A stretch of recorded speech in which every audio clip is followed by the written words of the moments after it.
Nyanyi saja. Berita baik yang ku bawa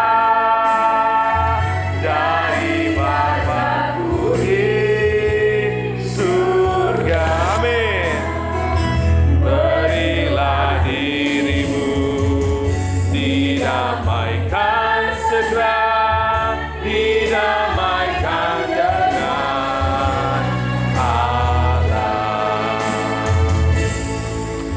Kami mengucap syukur buat kesempatan hari ini. Kami boleh mendengar berita baik, kabar sukacita, kabar kemenangan yang Tuhan sudah anugerahkan kepada kami. Kami percaya lawatan-Mu nyata di tengah-tengah kami. Engkau sedang memperhatikan setiap anak-anak-Mu di tempat ini Tuhan, apapun keadaan kami. Biar kami dikenyangkan oleh kebenaran firman-Mu, dan firman-Mu menjadi rema di dalam kehidupan kami, sehingga hidup kami Bapa senantiasa semakin hari seperti yang Tuhan kehendaki. Setiap jemaat-Mu yang boleh mendengar hari ini Tuhan, memiliki hati yang haus dan lapar, dan boleh meresap setiap kebenaran firman-Mu menjadi bagian kekal yang tidak pernah bisa diambil oleh apapun dari dunia ini. Berbicaralah Bapa, kami rindu mendengar. Setiap kami yang mendengar diberkati, diubahkan, dan disembuhkan. Di dalam nama Yesus kami sambut firman-Mu. Bapak Ibu yang siap mendengar firman Tuhan, katakan amin. Silakan duduk. Salam Bapak Ibu. Salam Inang dan Amang ya, sama semua adik-adik. Senang sekali bisa bertemu hari ini bersama dengan jemaat Tuhan yang ada di Tanjung Merawa ya. Salam dari jemaat induk, dan senang dengan semangat, kesetiaan Bapak Ibu semua ada yang ada di tempat ini. Nah, hari ini kita akan membuka Alkitab kita dari Yohanes 15 ayat yang ke-11. Yohanes 15 ayat yang ke-11.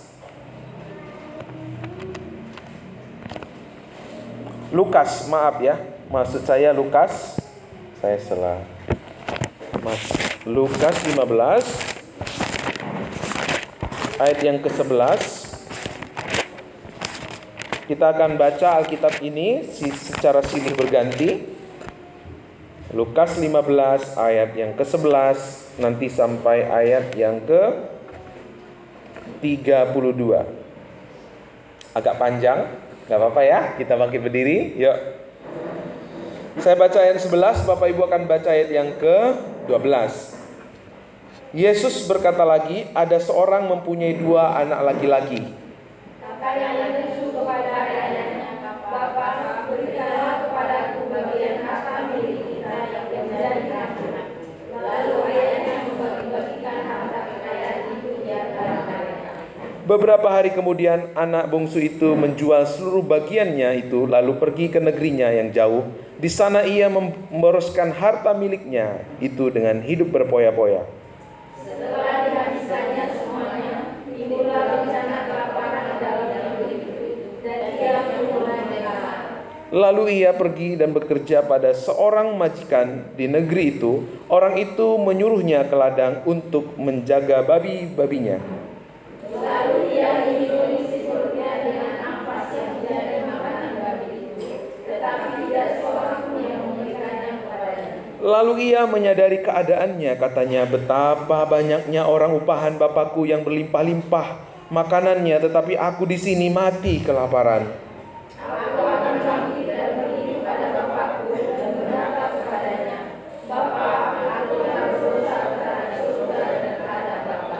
Aku tidak lagi disebut anak Bapa, jadikanlah aku sebagai salah seorang upahan Bapa. Maka bangkitlah ia dan pergi kepada bapaknya. Ketika ia masih jauh, ayahnya telah melihatnya. Lalu bergelaplah hatinya oleh belas kasihan ayahnya itu berlari mendapatkan dia, lalu merangkul dan mencium dia. Kata anak itu kepadanya, Bapa, aku telah berdosa terhadap surga dan terhadap Bapa. Aku tidak layak lagi disebut anak Bapa. Tetapi ayah itu berkata kepada hamba-hambanya, lekaslah bawa kemari jubah yang terbaik, pakaikanlah itu kepadanya, dan kenakanlah cincin pada jarinya, dan sepatu pada kakinya. Dan apabila anak lembu tambun itu sembelihlah dia, dan marilah kita makan dan bersukacita. Sebab anakku ini telah mati dan menjadi hidup kembali. Ia telah hilang dan didapat kembali. Maka mulailah mereka bersukacita. Tetapi anak yang sulung berada di ladang, dan ketika ia pulang dan dekat ke rumah, ia mendengar bunyi seruling dan nyanyi tari-tarian. Lalu ia memanggil salah seorang hamba dan bertanya kepadanya, apa arti semua ini? Jawab hamba itu, adikmu telah kembali dan ayahmu telah menyembelih anak lembu tambun karena ia mendapatkan kembali dengan sehat. Maka marahlah anak sulung itu dan dia tak mau masuk. Lalu ayahnya keluar dan berbicara dengan dia. Tetapi ia menjawab ayahnya, katanya, telah bertahun-tahun aku melayani bapa dan belum pernah aku melanggar perintah bapa. Tetapi kepadaku belum pernah bapa memberikan seekor anak kambing untuk bersukacita dengan sahabat-sahabatku. Tetapi baru saja datang anak bapa yang telah memboroskan harta kekayaan bapa bersama-sama dengan pelacur-pelacur. Maka bapa menyembelih anak lembu tambun itu. Kata ayahnya kepadanya, anakku, engkau selalu bersama-sama dengan aku, dan segala kepunyaanku adalah kepunyaanmu. Sama-sama, kita patut bersukacita dan bergembira karena adikmu telah mati dan menjadi hidup kembali. Ia telah hilang dan didapat kembali. Silakan duduk. Yang rindu mendengar firman Tuhan katakan amin. Amin. Ya, sebelumnya saya ucapkan salam merdeka. Merdeka. Ya, merdeka. Hari ini kita belajar tentang kemerdekaan yang sejati, ya. Kemerdekaan yang sesungguhnya, ya. Kita udah merayakan kemerdekaan berapa tahun, Inang? 79 tahun. Tapi sebenarnya udah semua belum merdeka? Masih banyak yang belum merdeka, ya. Dan saya berdoa kita semua udah merdeka di tempat ini, terutama merdeka dari kuasa dosa. Nah, judul Alkitab perikop yang kita baca tadi adalah anak yang hilang. Sebenarnya, Bang, siapa sebenarnya yang anak hilang itu? Yang bungsu atau yang sulung? Yang bungsu. Nah, nanti kita lihat ya, yang mana sebenarnya yang disebut dengan anak yang hilang itu. Nah, jadi kalau kita melihat dari perikop yang kita baca, di sini dua anak ini melambangkan siapa? Melambangkan kita semua. Lalu Bapa di sini melambangkan siapa?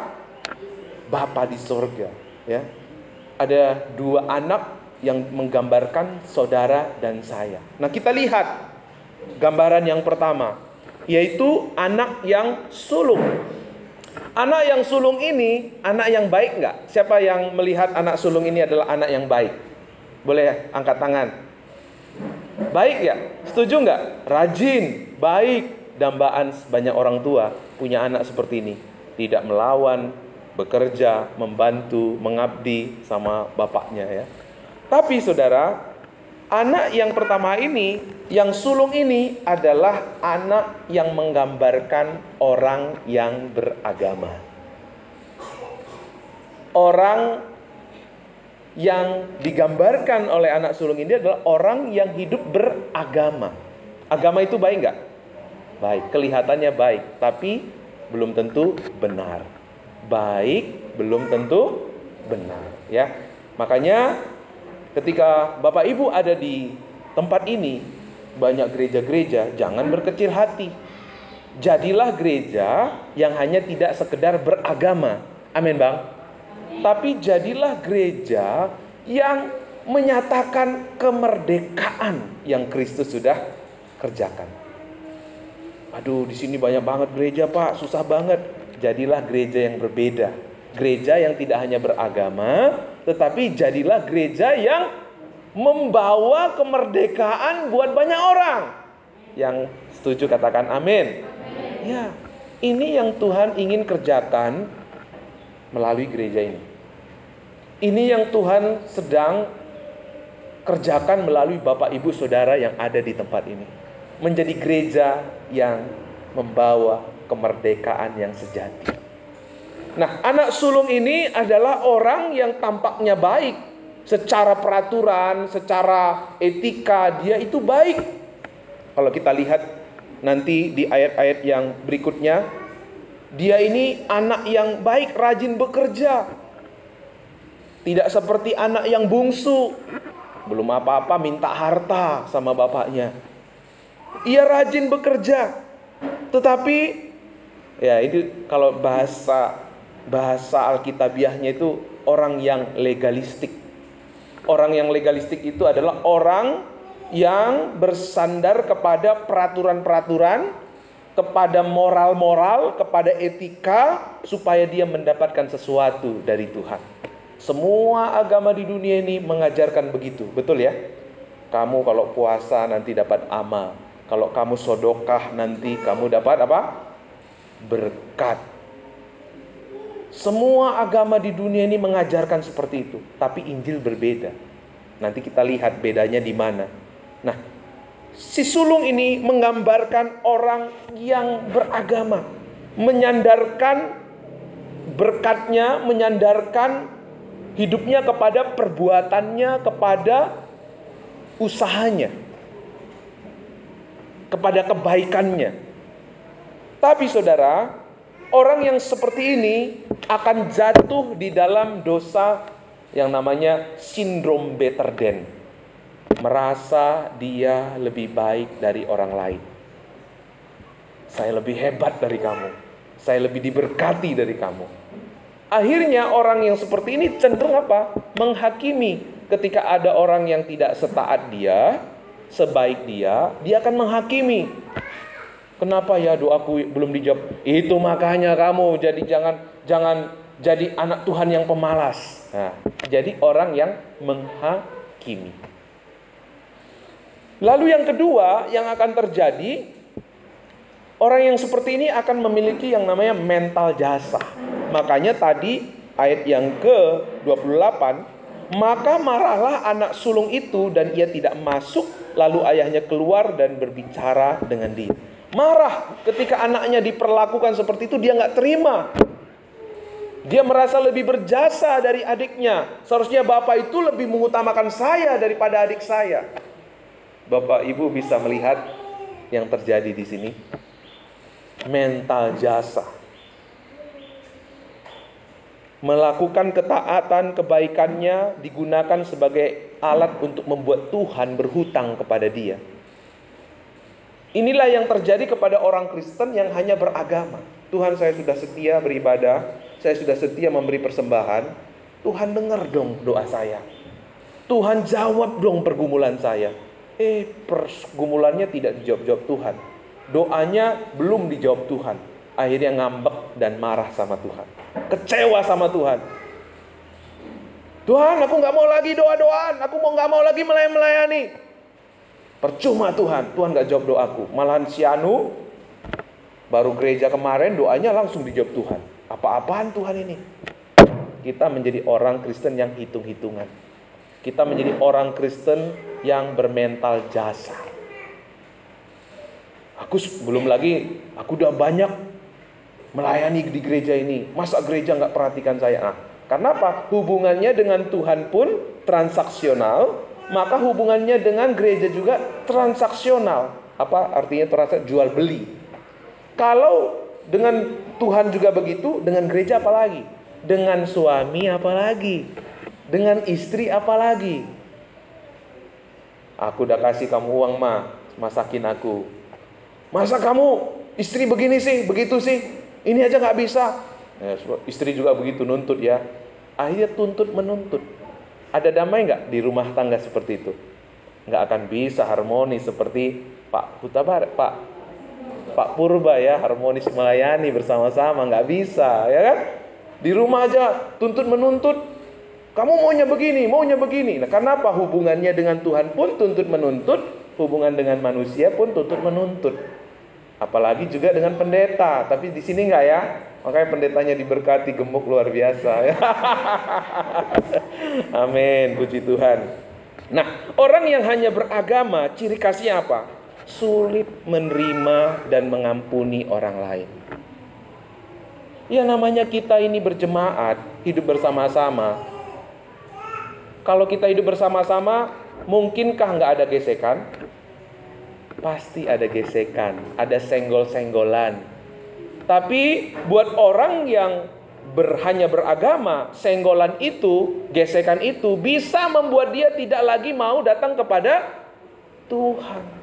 Karena apa? Dia menjadi orang yang transaksional, menjadi orang yang berjual beli dengan Tuhan dan sesama. Makanya orang seperti ini, kalau dia datang kepada Tuhan dengan mental seperti anak yang sulung ini, maka orang Kristen seperti ini akan tunggu waktu saja. Waktu dia merasa harapannya tidak dipenuhi oleh istri, oleh suami, jadi kacau. Waktu dia merasa gereja tidak memenuhi harapannya, gerejanya juga jadi dirusuhin sama dia. Karena apa? Hubungannya dengan Tuhan pun seperti itu. Orang yang seperti ini akan cenderung komplain. Anak yang sulung itu komplain sama bapaknya, "Bapak, ini anakmu baru habisin hartamu, kesana kemari hidup berpoya-pora. Sekarang pulang Tuhan potong lembu tambun. Aku anak kambing aja Tuhan Bapak nggak pernah kasih." Tuntut menuntut. Kalau kita memiliki iman seperti anak yang sulung ini, kita akan suka menuntut Tuhan. Kita akan menjadi orang yang suka mengkomplain sama Tuhan. Makanya orang Kristen seperti ini tidak ada kuasanya, Pak. Orang Kristen seperti ini adalah orang yang mengatasnamakan Tuhan, tetapi menggunakan Tuhan untuk tujuannya sendiri. Sebenarnya dia datang kepada Tuhan ingin memanfaatkan Tuhan supaya dia diberkati, supaya doanya terkabulkan, supaya dia terkenal baik, supaya apa yang diinginkan terwujud. Saya berdoa tidak ada jemaat Gereja Baptis Pabaton yang seperti ini. Amin. Karena nggak akan ada damai sejahtera di gereja, nggak akan ada damai sejahtera di rumah. Nggak mungkin kita bisa menjadi terang. Seharusnya anak yang sulung ini senang ketika anak yang bungsu itu kembali. Tapi dia nggak bisa terima. Dia komplain. Dia mau menghakimi anak yang bungsu itu dengan apa yang pantas dia terima sesuai dengan ukurannya dia. Ia menjadi orang yang sombong rohani, merasa lebih baik, merasa lebih berhak untuk menghakimi orang lain. Lalu kita lihat di sini orang yang seperti akan mendiskreditkan orang lain. Si Anu itu begini-begini orangnya, menceritakan, memojokkan, tidak mau temen, tidak mau merangkul. Kalau kita hanya bisa mau merangkul orang yang baik, orang yang pinter, orang yang pandai, orang yang kaya, apa bedanya kita dengan orang dunia? Betul, Inang? Kalau kita hanya mau terima orang yang baik sama kita, apa bedanya kita dengan dunia? Apakah upahmu, kata Tuhan? Tuhan mau kita tampil beda, yaitu menjadi umat yang tampil beda, yang menyatakan kasih dan kemurahan Tuhan.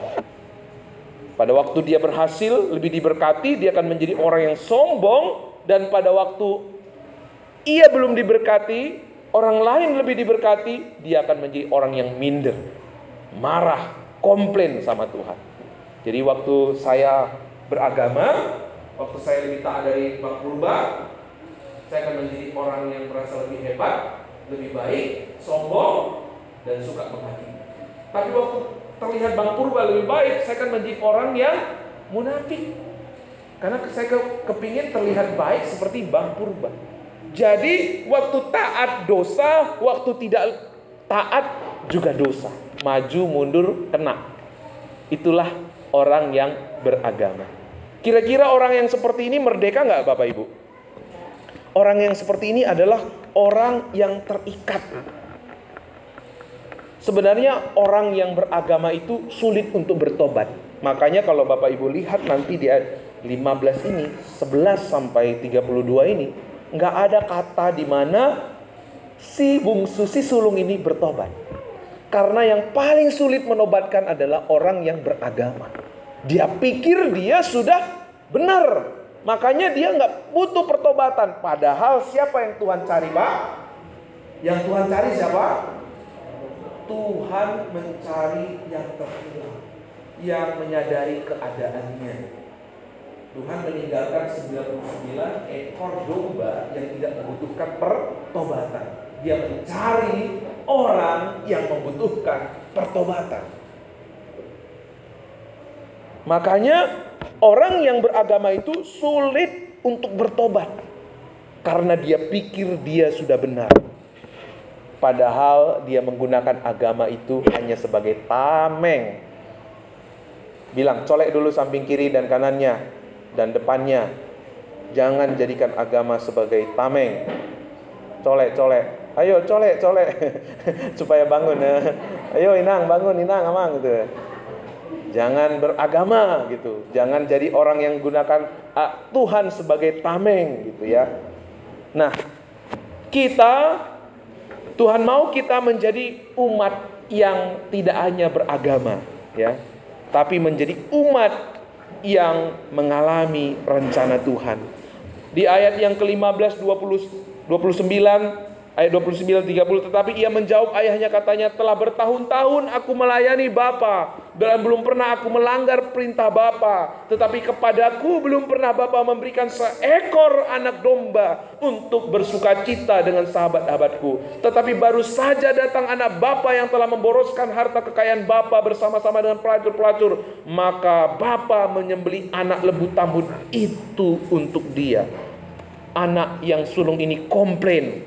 Anak yang sulung ini gak bisa terima. Dia gak bisa merasakan sukacita bapaknya. Dia mau menghakimi si bungsu dengan perbuatannya.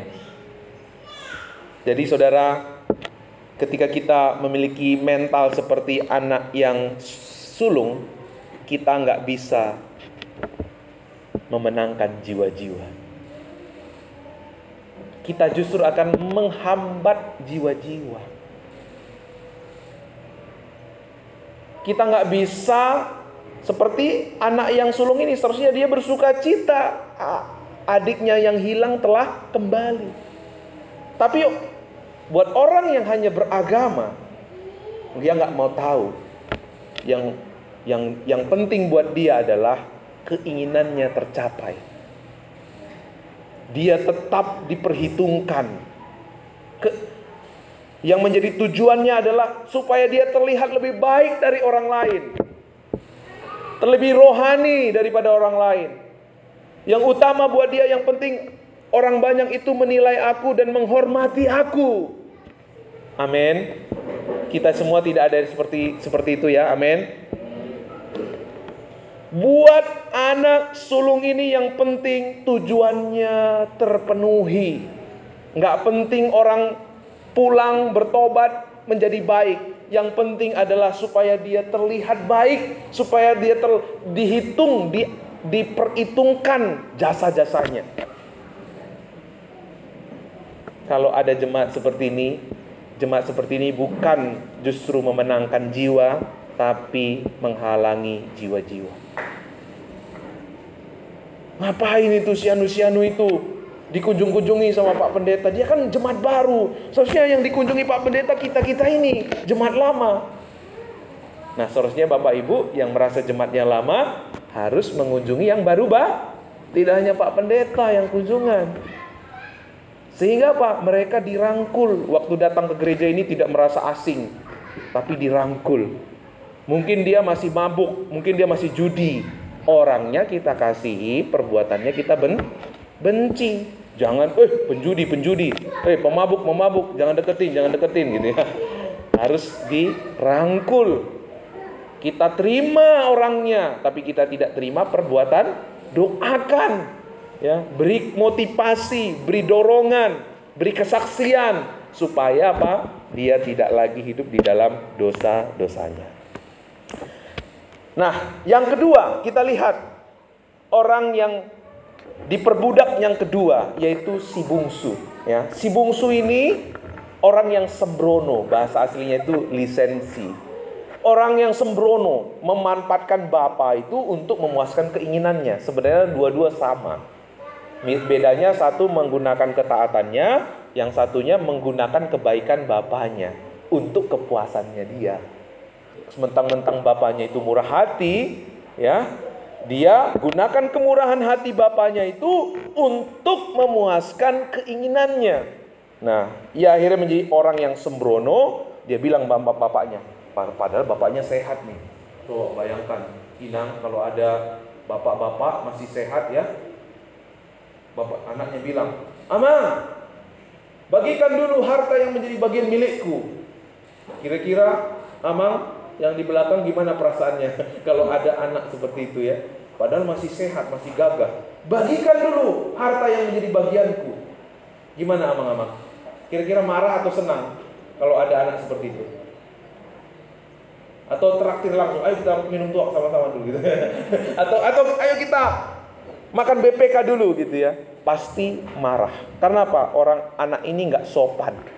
Bapaknya masih sehat. Dengan kata lain, Pak, kau terlalu sehat, Pak. Karena kau terlalu sehat, ya bagilah dulu hartamu sekarang. Yang menjadi bagianku, Tuhan kasih samaku. Bapak kasih samaku. Anak ini tidak sopan. Anak ini sembrono. Anak ini menggunakan kemurahan bapaknya untuk kepentingannya dirinya sendiri. Ia menjadi orang yang kurang ajar. Ya, ayat yang ke-12 kita bisa lihat ayat yang ke-12. Kata bungsu kepada ayahnya, Bapa, berikanlah kepadaku bagian harta milik kita yang menjadi hakku. Enggak sopan, kurang ajar ya. Ia menggunakan kemurahan bapa untuk kepentingan dia, untuk hawa nafsunya dia. Akhirnya apa yang terjadi? Ia menjadi orang yang melarat. Ia menjadi orang yang miskin, hina, dan telanjang. Di ayat yang ke-14.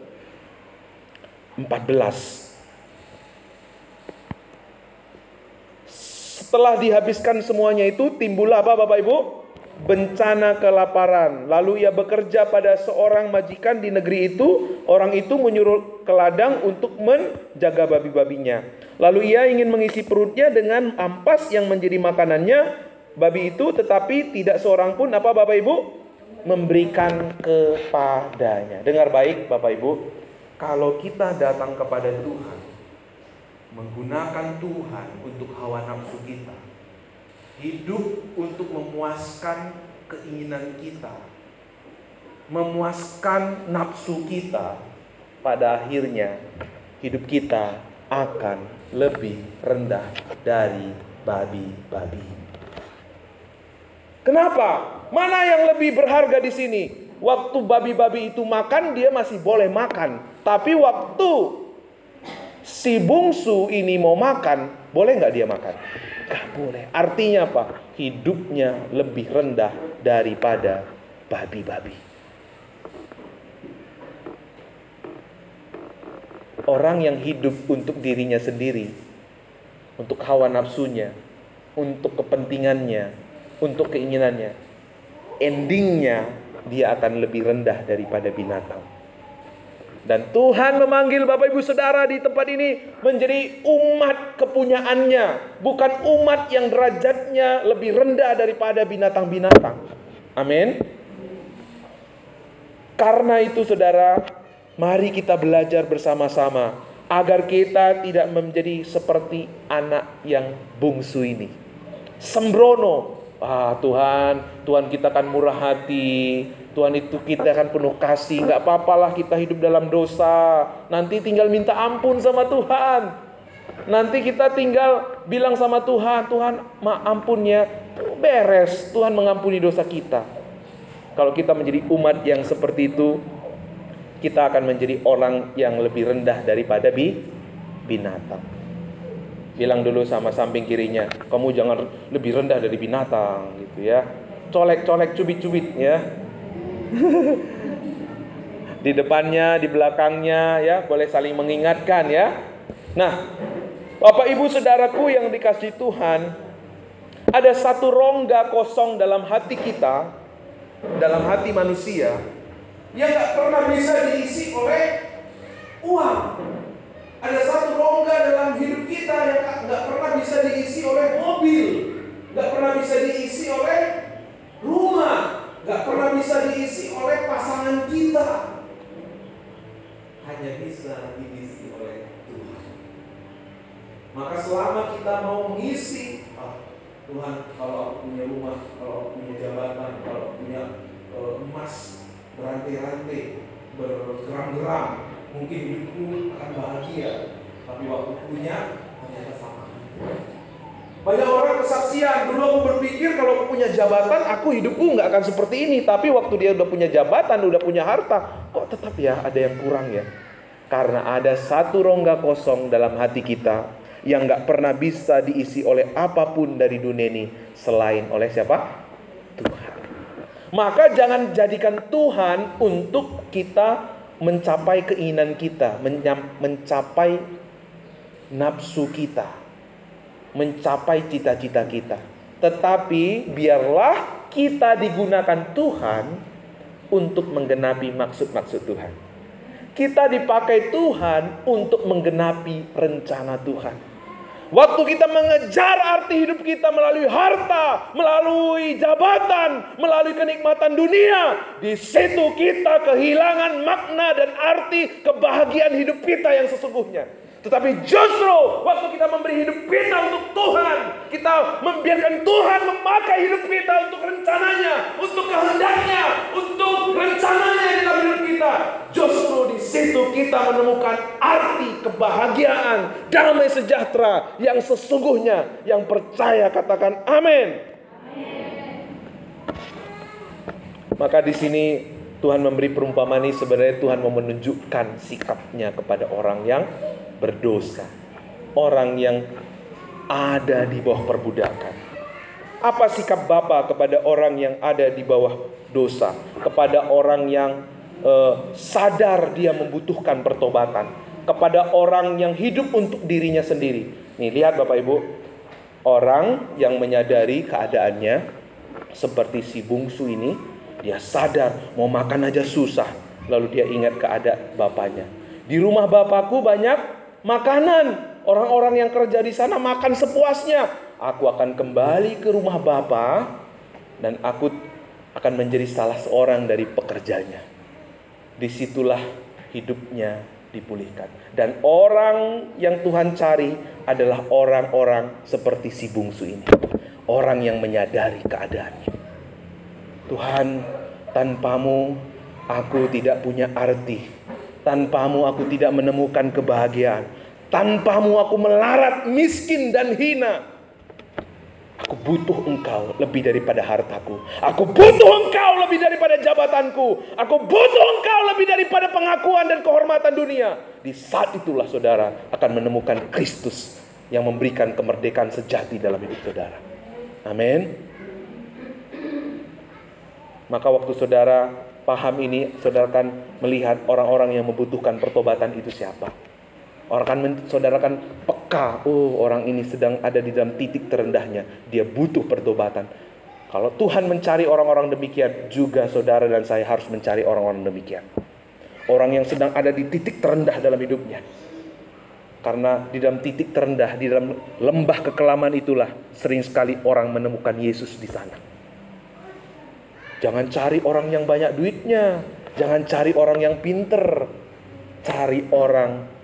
Ini cocok nih kalau Bapak ini dari jemaat Gereja Baptis Tanjung Merawa, punya jabatan, punya uang.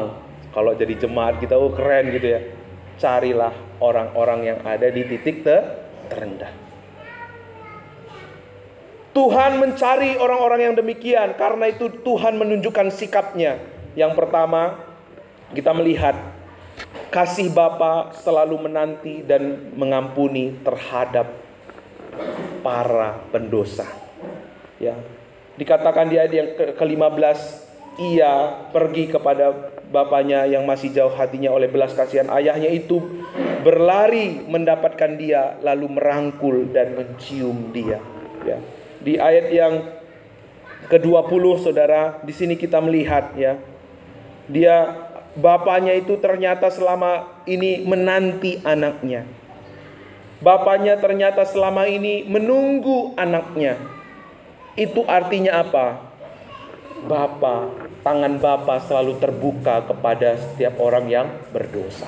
Bapa kita itu bukan Bapa yang pemarah. Waktu kita lihat cerita ini, adakah dia menghakimi anak si bungsu? Adakah dia mengomeli anak yang bungsu? Kalau saudara merasakan kasih Bapa yang luar biasa, maka saudara akan menjadi pelayan-pelayan yang melayani dengan hati Bapa. Waktu ada orang kesini, dia nggak merasa dia dihakimi, dia nggak merasa didiskreditkan, dia nggak merasa ditolak, tapi dia merasa diterima, dihargai, dan dikasihi. Amin. Dan saudara bisa menghargai, mengasihi orang lain kalau kita sendiri merasa diterima, dihargai, dan dikasihi. Karena itu, kalau kita selama ini merasa tidak berharga, tidak diterima oleh orang lain, tidak dihargai oleh orang lain, saudara, saya mau kasih tahu, ada satu pribadi yang menerima kita apa adanya, yang menghargai kita apa adanya, yang mengasihi kita tanpa syarat. Mungkin orang tua kita mengasihi kita kalau kita baik. Mungkin tetangga kita memperhatikan kita waktu kita punya uang saja, waktu dia ada butuhnya saja. Tapi ada satu pribadi yang mengasihi kita apa adanya, yang terima kita apa adanya. Siapa itu namanya? Yesus. Saudara berharga di mata. Kalau nggak berharga, dia nggak mungkin kasih anaknya sama kita. Harga diri kita hari ini, saudara, bukan lagi seperti seharga dengan pakaian kita. Harga diri kita bukan seharga dengan harta kita, dengan jabatan kita. Harga diri saudara dan saya seharga dengan darah Yesus. Tepuk, kamu berharga di mata Tuhan. Yang keras lah, yang keras. Kamu berharga di mata Tuhan, ya. Jadi setiap orang yang berdosa itu berharga. Tapi kenapa banyak orang berdosa tidak mengalami penghargaan Tuhan? Karena dia tidak menyadari keadaannya. Mungkin saudara selama ini merasa, masa sih saya berharga? Maka kita perlu menyadari keadaan kita, kehinaan kita. Oleh karena dosa, sesungguhnya kita lebih hina daripada binatang, saudara. Binatang, anjing, babi masih ada gunanya ya. Tapi kalau manusia nggak menyadari keadaannya, bukan berguna, tapi apa? Mengerusuhi jadi sampah. Maka itu tadi ya, kita lebih hina daripada kalau kita tidak menyadari keadaan kita. Makanya kita perlu menyadari keadaan kita supaya kita bisa merasakan, bisa mengalami, menyadari betapa panjang, lebar, tinggi dalamnya kasih anugerah Tuhan di dalam kehidupan kita. Lalu yang kedua, bagaimana sikap Bapa terhadap orang berdosa? Kasih Bapa lebih besar dari pelanggaran kita. Amin. Mungkin Inang, Amang, Bapak Ibu Saudara di sini bilang, dosaku banyak Pak, dosaku banyak. Seberapa besar pun dosa kita, saya mau kasih tahu, kasih Tuhan jauh lebih besar daripada dosa-dosa.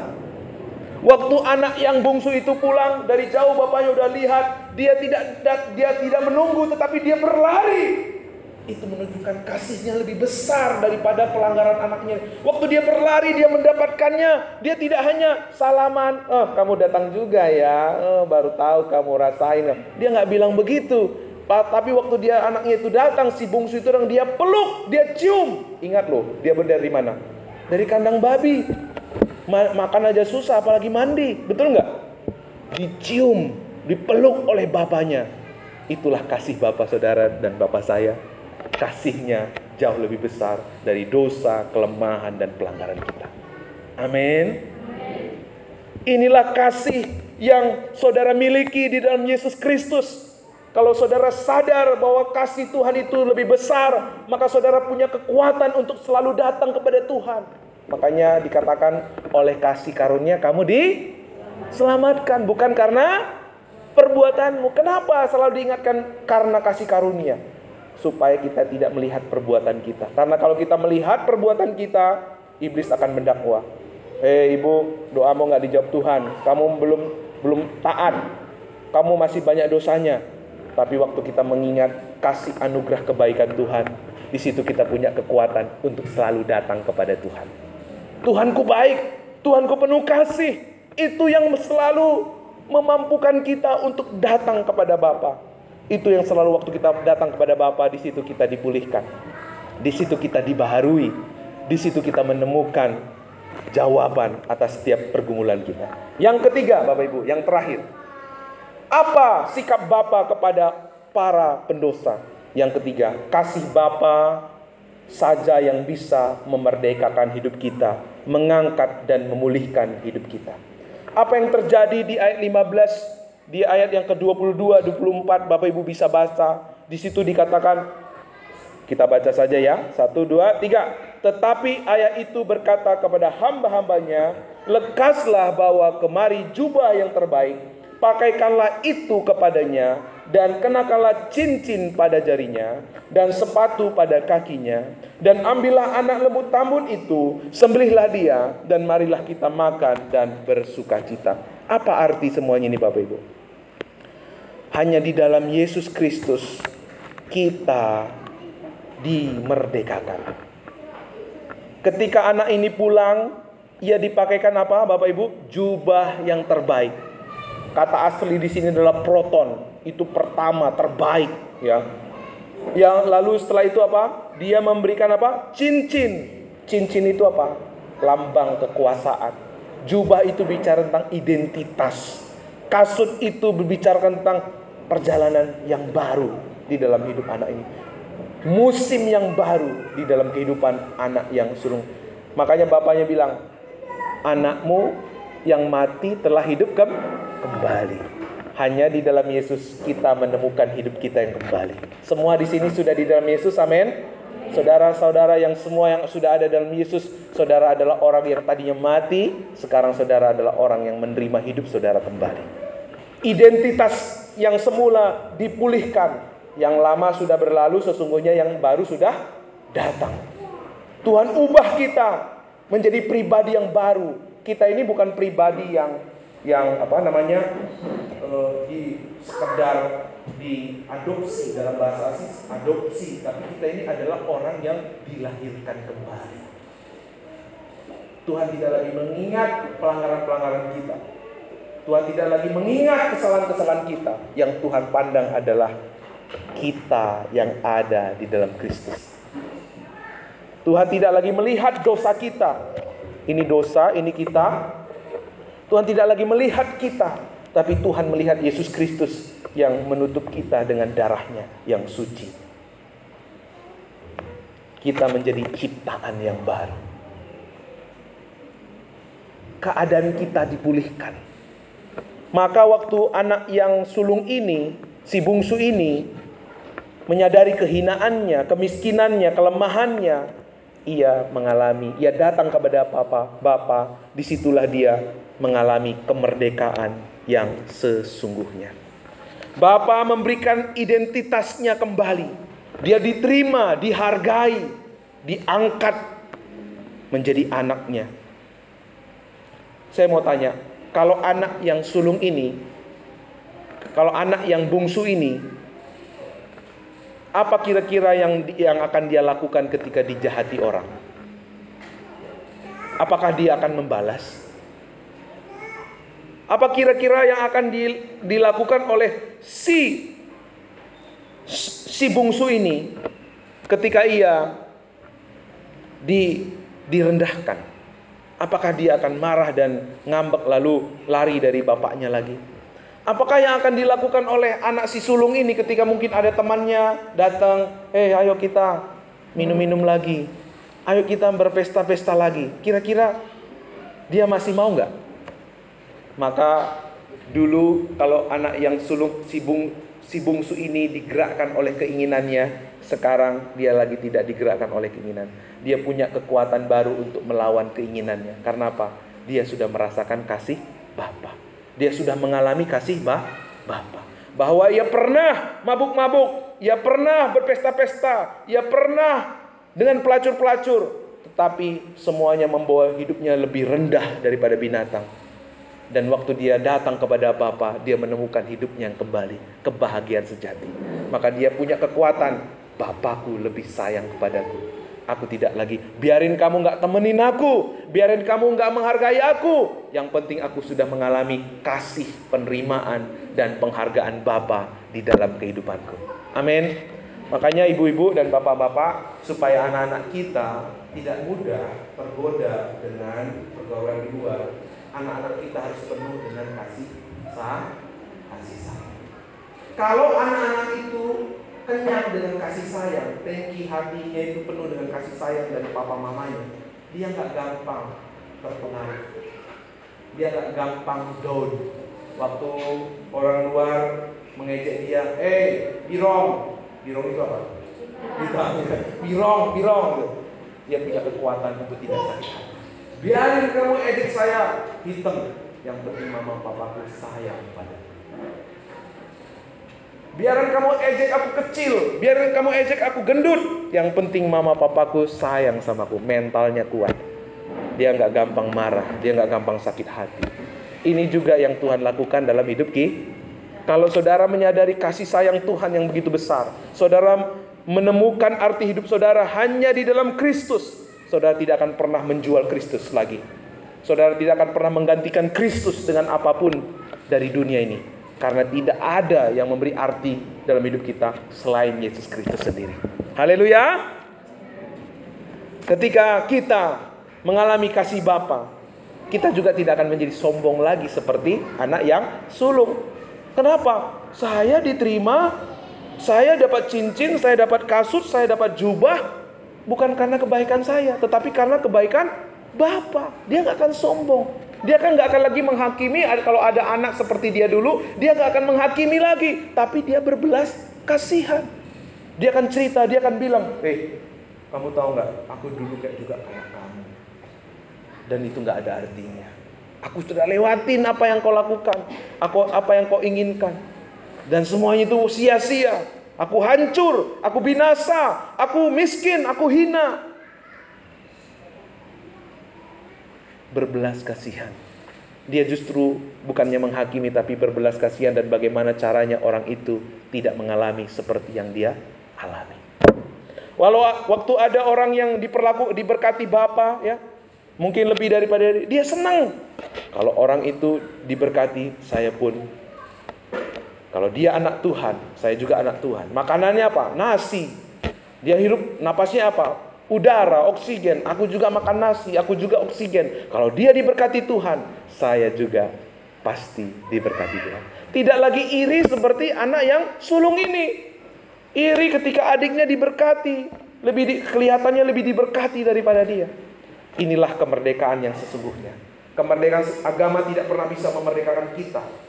Agama akan membuat kita menjadi, waktu kita lebih taat, menjadi sombong. Waktu orang lebih taat, kita akan menjadi orang yang munafik, tetap ada di dalam dosa. Tapi yang membuat kita merdeka adalah kasih karunia di dalam Bapa kita, Yesus Kristus. Waktu kita lebih taat, kita lebih diberkati, kita rindu orang juga mengalami berkat yang sama seperti yang kita alami. Waktu orang lain lebih diberkati, kita termotivasi untuk juga mengalami berkat yang sama. Waktu ada orang yang jahat sama kita, kita berbelas kasihan karena kita pernah ada di posisi itu, dan posisi itu tidak pernah enak, tidak pernah menemukan kita kepada arti hidup kita yang sesungguhnya. Sehingga kita berbelas kasihan, Tuhan pakai aku supaya orang ini juga mengalami kasih Bapa melalui kehidupan aku. Waktu orang ada lebih baik dari kita, kita juga tidak marah karena kita tahu kalau Bapanya sama, Tuhan kita sama. Kita juga bisa dimampukan untuk menghidupi apa yang Bapa tetapkan di dalam hidup kita. Amin. Inilah kemerdekaan yang sesungguhnya. Pertanyaan buat setiap Bapak Ibu Saudara yang ada di sini, sudahkah saudara menyadari dan mengalami kasih Bapa? Karena kalau saudara sudah mengalami kasih Bapa, saudara nggak akan berpaling kepada Bapa yang lain, Bapa yang palsu. Karena kalau saudara mengalami kasih Bapa, penerimaan, penghargaan, orang lain juga bisa merasakan kasih Bapa melalui hidup kita. Kenapa sih dia orang Kristen, udah lama jadi orang Kristen, selalu ngeselin, selalu buat gak nyaman? Karena persoalannya apa? Sudahkah dia mengalami kasih Bapa dalam hidupnya? Jangan-jangan belum pernah mengalami kasih Bapa, sehingga sulit terima orang lain, sulit mengampuni orang lain, sulit menghargai orang lain. Kita berharga kalau kita menemukan keberhargaan kita kalau kita merasa mengalami kasih Bapa dalam hidup kita. Kita tidak lagi marah kalau orang lain tidak menghargai kita. Karena kita bisa bilang gini, biarin kamu gak menghargai saya. Karena tujuan saya hidup, tujuan saya melayani bukan untuk kamu hargai. Penghargaan, penerimaan saya sudah selesai di atas kayu salib. Ketika kita marah gara-gara orang tidak menghargai kita, artinya apa? Kita sebenarnya selama ini nggak mengimani kita itu berharga di mata Tuhan. Kita merasa nggak puas berharga hanya di mata Tuhan. Kita merasa kurang penghargaan Tuhan dalam hidup kita sehingga kita marah karena ada manusia nggak menghargai kita. Tapi akhirnya buat kita makin baik atau membuat kita makin jelek? Halo? Buat kita makin jelek atau makin baik? Makin jelek, berkat kita susah, tidur jadi susah, kerja juga jadi uring-uringan, betul?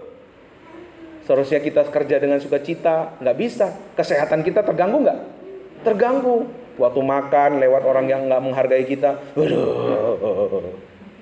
waktu kita kerja ada orang yang nggak, kita jadi kesel, teringat bayangan. Waktu mau tidur, kelihatan mukanya, susah tidur gitu. Kita jadi terganggu semuanya. Tapi waktu saudara mengalami penghargaan, penerimaan kasih dari Tuhan, biarin dia nggak menghargai aku. Yang penting Kristus menerima, menghargai. Damai gak? Waktu saudara kerja penuh sukacita gak? Makanya orang-orang demikian, Tuhan bilang, bukan kamu yang mengejar berkat, aku yang memerintahkan berkat. Amin. Tuhan yang berjanji memerintahkan berkat. Tapi apa? Bagaimana kita hidup karena kasih Bapa, karena penerimaan Bapa, memandang kepada kasih Bapa dalam hidup kita. Kita tidak hidup lagi untuk diri kita, tapi hidup untuk kemurahan Tuhan yang sudah kita alami. Kita tidak lagi menggunakan Tuhan untuk tujuan kita, tetapi kita untuk tujuan Tuhan. Disitulah Tuhan menyatakan janjinya kepada kita, bukan kamu yang mengejar berkat, aku yang memerintahkan berkat-berkat. Apa yang tidak pernah dilihat mata, apa yang tidak pernah didengar telinga, apa yang tidak pernah dipikirkan oleh manusia, Tuhan sediakan bagi orang-orang yang mengasihi Dia. Yang setuju katakan amin. Mari kita tunduk kepala. Bapa, kami bersyukur buat firman-Mu. Hamba-Mu sudah selesai dalam berkata-kata. Hamba-Mu terbatas, tapi Roh-Mu tidak pernah terbatas. Biar kami semua yang mendengar firman-Mu diubahkan. Tidak ada yang terlewatkan. Tidak ada yang memandang rendah kebenaran firman-Mu. Kami pulang keluar dari gereja ini menjadi pribadi yang berbeda. Karena firman-Mu dan Roh-Mu yang melawat kami. Di dalam nama Yesus, dalam nama Yesus. Haleluya. Bapak Ibu Saudara, ada kesempatan buat kita untuk merespon kebenaran firman Tuhan. Apakah selama ini saudara sudah mengalami kasih anugerah di dalam Bapa? Kasih anugerah Bapa di dalam Yesus Kristus. Apakah saudara sudah menyadari saudara itu adalah orang yang diterima, dihargai? Saudara itu adalah orang yang dilayakkan, dikuduskan oleh Tuhan. Kalau di waktu-waktu yang lalu, di masa-masa yang lalu, saudara hanya menggunakan Tuhan untuk tujuan saudara.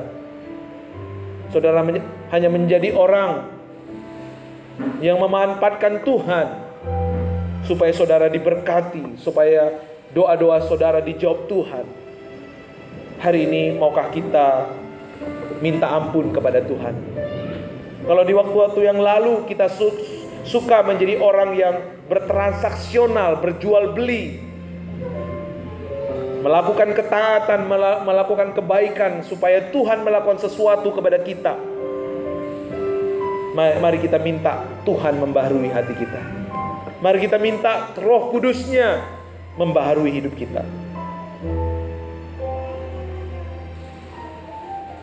Terima kasih Tuhan, Roh-Mu bekerja di tempat ini. Roh-Mu melawat setiap anak-anak-Mu di tempat ini, agar kami menjadi gereja yang menyatakan kemerdekaan yang sejati, agar kami menjadi gereja yang berbeda, Gereja yang menyatakan kasih Bapa.